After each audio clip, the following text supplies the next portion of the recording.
Hello, starting out solitary, it's Lippy Witch, and today we are talking about other forms of divination and do we use any?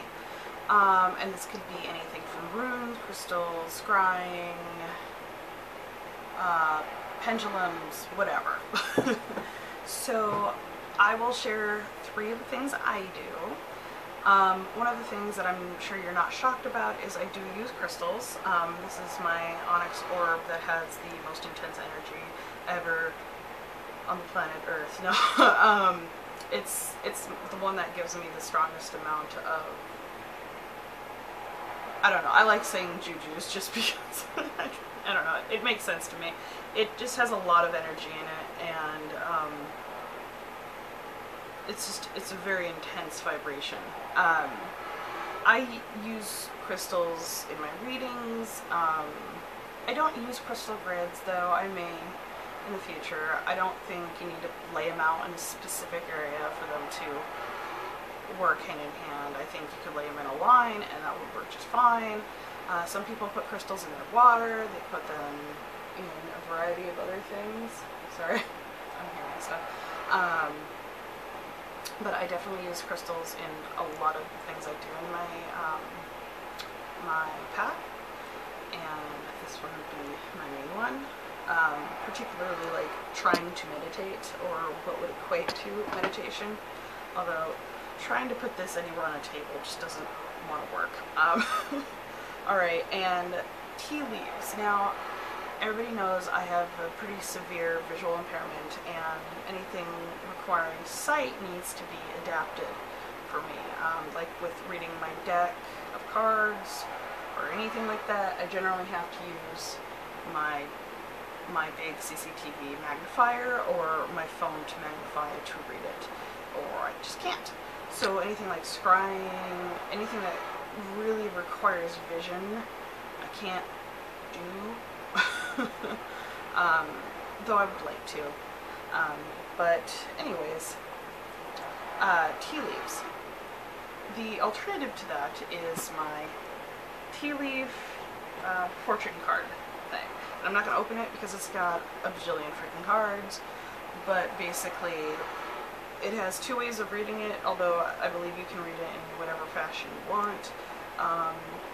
There are 12 cards dedicated for each month of the year, so you can do a yearly reading, and there are 6 cards that cover like love, wealth, family, all the big topics, and then you would pick like 4 cards, and then that would answer the question you have about that area of your life. But like I said, you could just get a few of these and then read however you choose, but I'll show you a few. Let's see if I can read it. I won't be able to read the little messages below because I don't have my phone on me. But instead of reading an actual tea leaf in a cup, I can use these, and this is based off actual tea leaf images, and so a desk has its own little message, which you guys might be able to read. I can't. I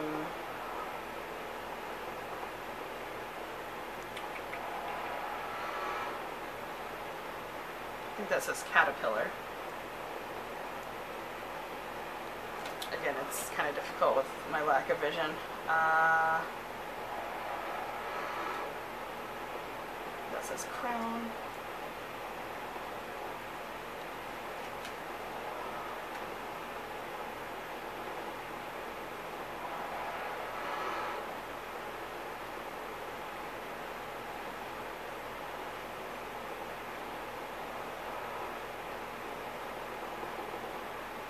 This is butterfly, but I'm not 100%. I'm sorry, you guys. This was meant to go a little bit quicker. And then the last one I kind of pulled is bat. Very cool. So that's my different way of reading tea leaves, since I find it fascinating, but obviously I can't use them the way you would traditionally. So the other thing I have is my runes, which is kind of hard here. are kind of hard to see just because they're going to roll everywhere. These are just really cheap, like few buck runes, but it doesn't matter. You can make your own. You can get really expensive crystal ones, or you can get little dinky plastic ones.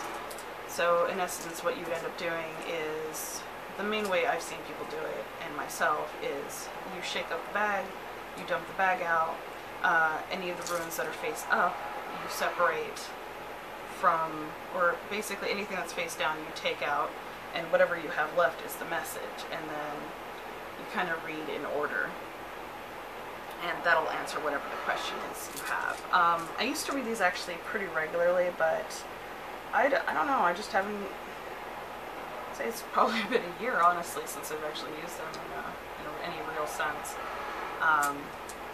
But anybody's who's into like Norse stuff, well, there's runes for different cultures, but they're, I would believe, the most popular ones. And from my understanding, runes are the alphabet, the original alphabet from that area. But yeah, those are my ways of using alternative divination. I do have pendulums, but I have never used them. They're just really just looking pretty and not really doing anything, and more jewelry. So if you have any questions about what I've shared, let me know, and I'll talk to you guys later. Bye.